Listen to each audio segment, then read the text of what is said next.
Namaste. So, the question is about International Day of Conscience. These days, first of all, do make me feel strange means one day conscience and all the rest, 364 days without conscience. But, well, it's in a way, it's an interesting subject. Interesting for those who have a conscience because they often feel I'm a man with conscience. But if you look at the world and the action of the divine in the world, you would end up believing that the divine doesn't have a conscience for sure. Look at nature. Does nature have a conscience? Does it? What is conscience? Conscience is a construct about what is good and what is bad, what is right and what is wrong. Isn't it? When nature, suddenly you see a tsunami had come here, to take an example. Who were the people who suffered outwardly the most? The poor fishermen who had their huts, no fault of theirs. Actually, if you see, they were the ones who were going to sea, they worship the sea, by the way, regularly. It's their regular thing. They have sea festivals, they have sea pujas because it's a god for them. They were destroyed. What about the politicians, rich and famous and ugly politicians? They didn't die. In fact, they capitalized on it. They took a lot of money to build huts, which they made some makeshift things. So, if you look at nature and don't understand the wisdom that is working in the heart of nature, you will feel nature doesn't act with a conscience. And it is true, nature doesn't act with a conscience, but nature acts with the wisdom. We must know the difference between wisdom and conscience. And when this tsunami had come, to take this example, so some people actually, a lot of questions. People are very happy in Pondicherry, ashram was saved and all this. So, sometimes it can be very insensitive also. While it's beautiful, yes, we all believe in grace and it's so wonderful that. But then you also feel that 15 kilometers there, 10 kilometers there people were devastated. So you can't just say divine just, protected you. While it is true and wonderful. But we must understand that all around was devastation. The divine is not limited to one space. Unka bhi divine hai, matlab, in whatever way. So we have to understand that nature doesn't work. I am not coming to why some people are saved more and some are not. But during that phase, I had written an article on this also. And there was a poem of Sri Aurobindo which I had read, which is called The Lost Boat. Not the dream boat, the lost boat. And there he describes that there is a sea tide, the boat is going on it, and suddenly it vanishes. Why? Because it has been capsized in the sea. That aphorism of Sri Aurobindo, that providence is not only when you are saved, when all the rest have drowned in a boat capsize. You say, God's grace, I am saved. Again, it can sound very rude and insensitive. Providence is also that when the last straw is snatched away from you, whereas all the others are saved. And there are a series of aphorisms on that. Another place he says, Sir Philip Sidney said, Sir Philip Sidney is, he is going to he is seeing somebody going to the gallows, taken to the gallows. So he believes in God. And he says, but for the grace of God, it is Sir Philip Sidney who would have gone to the gallows. And Sri Aurobindo says, better if he said, for the grace of God. The effect is the same, that even if you go to the gallows, it is the grace of God. Sri Aurobindo himself, in his previous incarnation as Danton, he went for the guillotine, no? So, Joan of Arc. So, he describes the lost boat. He says, we see an event in a point of time that somebody is destroyed and we don't see what is happening thereafter. Where has this person gone? Has he gone to new lands in a better state? Here, those who survived got the ragtag huts where politicians may have taken a lot of money or not, whatever it is. But Those who went away, we don't know. Maybe one of them was born in a rich household. How do we know? So, when we look at life from that angle, then we discover that nature doesn't act. Now, we may say, oh, so nice of him. No. We don't know whether a person born in a rich household lost the opportunity of turning to the divine, and those who have survived the Holocaust suddenly turned to the divine. We don't know. So, once we understand this, then we understand that truly we don't know. Because you see, moralist interpretation of life is very dangerous. Morals are required. I'll come to that. But moralist understanding of life will lead you to many kinds of, cul-de-sacs where you don't know further. That's how people say, no, why this happened in the life of a good human being? Why is he suffering? So at the end of the day, they say, no, it's not God. He's a good guy. Your karmas. See, somewhere in your account it is written, you are a bad guy in that life, so you are suffering. You have nothing, to do. So we have painted a moralist God who is busy noting down in a register good and bad. So because we believe that, everything should be moral, that's why it hits very hard to many people to see that this world is not moral. It is not immoral either. It is amoral. Nature is amoral. What about God? He is supramoral. See, that is the Arjuna's dilemma, no? Moral and ethical man is recoiling. You are asking me, sir. Clearly you are saying something which Gandhiji, who believed in conscience, says no. I know, I have read complete works. You are not supposed to take an arrow. And there are ahimsa paramo dharma. How can I shoot an arrow? I am doing a great sin and you are asking me to commit sin. How can you be God? But Shri Krishna tells him precisely that which the moral sense of man abhors. The Gita starts from there. Even Lord Rama, if you look at his life, people quote him as the paragon of Sattvic virtue, which of course he is illumined man. But even he does things which outwardly you cannot explain purely on the moral grounds. So what we have to understand, morality and conscience is a temporary construct, a passage needed for man, like reason. God doesn't act according to reason as we understand. If we had to rationally plan the world, think about it, how we will plan. Our reach will be, all people should be happy. First thing. Second, all should be rich. Wonderful. Everybody is rich and happy. You know that Bruce Almighty, half an hour. And, then what happens? You have created a material paradise. But what happens when all are rich and all are happy? There is no progress. You will never conceive that there should be divine perfection because your idea of perfection is this. If all are rich, all are happy, people don't fight, there are no wars. And, okay, the body will live forever. Let's add that to the clause. So what happens? You have created a paradise. Gods are like that. Except that their bodies are of a different make. But there is no progress. So gods want to take a human body. Where is the limit of progress? Divine perfection. We have to become like divine. So the wisdom that operates in nature operates only on one principle, and that is progress towards the divine becoming. That's the purpose. But human being, so it's supra-rational, it's intuitive. If you see creation, it is very intuitive. If you look at creation, you can't imagine, it's mind-boggling the cycle of nature.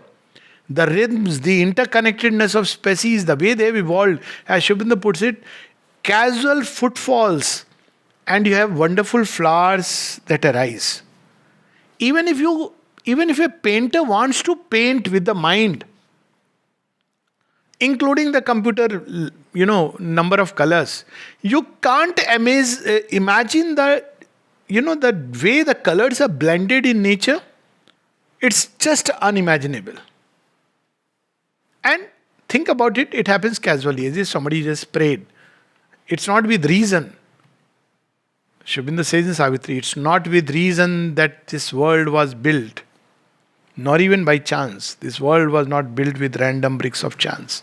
So there is a wisdom. But till we arrive at that wisdom, we have to have an operating system, workable operating system. So between animal and the Superman, the operating system is reason and conscience. Reason is the mind decides what you should do and what you shouldn't do based on your rational understanding of life. Why? On the basis of reason, you can say that people should be good, whether God is there or not. Why? Because it's in our benefit. If we are good, if everybody is good, then it'll be good. Good place. So, goodness has a basis in reason, not necessarily in a deeper sense. At the same time, you have to be moral in life. Don't do harm to somebody else. Don't, hurt anyone. Also because it's rational also. If you hurt somebody, tomorrow he is going to take out, you hurt with a dagger, he'll take out a sword. There'll be chaos. So reason and morality are constructs of the mind. They prevent the society from degrading into animal kind. So it is a temporary necessity to purify our being to an extent, to discipline the untamed vital. The moment you say, oh, God is not moral, He is beyond good and evil. Oh, wonderful. So I am God. Next you apply, and all of us are God. Now imagine what a dangerous weapon you have armed a person with. The devil will say, now I don't need to do anything else. Just teach them these two mantras. All is God. Soham asmi. I am God. And also tell them that He is beyond good and evil. Two things you teach people. And see, now I am at peace because people will do my work thinking they are doing God. So, till wisdom comes, we have to operate through morality and conscience. But conscience is a mental construct. It's not the voice of the soul. The voice of the soul, which is the only true guide, may tell you, it doesn't tell like this, do this, don't do this. That's how morality works. But what does the soul do? It just gently tells, okay, this. And you may choose something which is neither rational nor moral. It's not rational because it may mean you may incur loss. Loss of maybe prestige, loss of this, loss of that, money. And is not even moral. Because from the moral standards, it is not acceptable. I want to take an example. There are examples. Draupadi marrying 5 husbands. Is it moral? No. Even during those times. That's the logic that Kauravas gave. Is it rational? No, it complicates life. And yet it is wise. So Krishna and Kunti, between them, whatever Shri Krishna conspired or inspired her, baant lo. Agyakari bachche baant liya. How do you, baanto a lady? But you know what happened as a result? The 5 brothers remained forever united. Draupadi was the fire who joined them together for the destruction of the Kauravas. That's the only thing that was required. And because of this act, which the Kauravas claimed to be immoral, she was called in to disrobe. They had to give some justification for Bhishma and everybody to be quiet. And because of that one act, they further put the last nail on their coffin. So that's how wisdom operates. So wisdom doesn't operate. Wisdom operates on the principles of dharma, which is very different from morality. Dharma is what helps in the unfolding of the truth. Again, we take an example. Is Buddha's leaving the Shakya kingdom at the young age of 21? Is it moral? No, certainly not. He doesn't know whether he'll get enlightenment or not. He is leaving his family and child. Poor fellows will suffer. Is it rational? Most irrational. Buddha was in normal life, in the thick of it. Just because you are seized with an impulse, try telling your parents, I feel like, pursuing this yoga, and people will say, forget about it. Pehle zindagi, that's how. So it's neither rational nor moral. But a deeper sense of the soul within Buddha made him do what he did, and the result is obvious. Take anybody's example. Did Sri Aurobindo and the mother's life Is it moral and rational? See, people often have a misconception. So it's a good opportunity to clear that also, because recently somebody said, mother divorced two persons. Excuse me, she never divorced even a single person. The first marriage, the man went towards somebody else, and look at now, she set a new yardstick. It's documented in a play toward the future. She said, oh, I see you are in love with someone. All right, go ahead. I know for myself, don't worry, because I know that I will find joy and satisfaction of human love only in the divine. She documents in a prayer, no? There is a love that no human relation can appease.